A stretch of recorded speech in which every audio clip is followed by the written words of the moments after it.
Etong mahirap sa atin eh.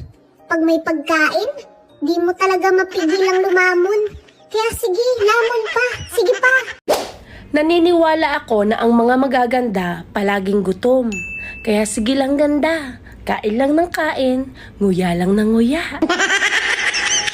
Gusto mong pumayat pero puro ka naman kain. Kain. Kain. Kain.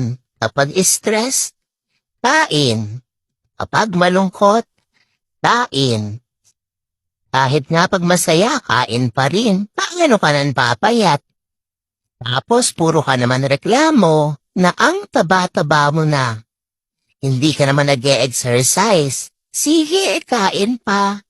Ewan to sa'yo. Lumolobo na yung mukha mo. Lubong-lubo ka na. Lubong-lubo ka na, tinan mo. Kakakain mo yan. Kakakain mo yan. Ayaw mo mag-diet. Tinan mo, maawa ka sa sarili mo. Lumolobo ka. Ayun, no? Kain ka pa ng kain eh. Sko ka, mahiya ka, tol. Napakapabaya mo. Wala kang disiplina eh, di ba? Lamon ka lang. Huwag mong pigilan kakalamon. Kumain ka lang ng kumain, ha? Hayaan mo sila. Hayaan mo sila mag-body shame sa'yo. Gusto mo yan eh, di ba?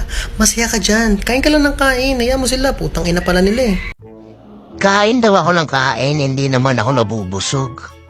Eh bakit ikaw? Diet ka ng diet, hindi ka naman pumapayat. Suspect, diet daw pero lamon ang lamon.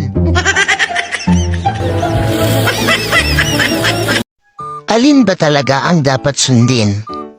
Ang utak na nagsasabing mataba ka na? O ang tiyan na nagsasabing sige lamon pa?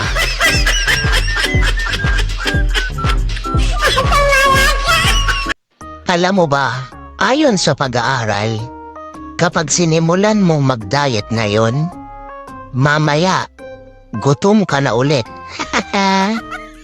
Hanggat may pagkain, kumain ka. Tsaka mo na lang isipin yung mga damit na hindi na kasya.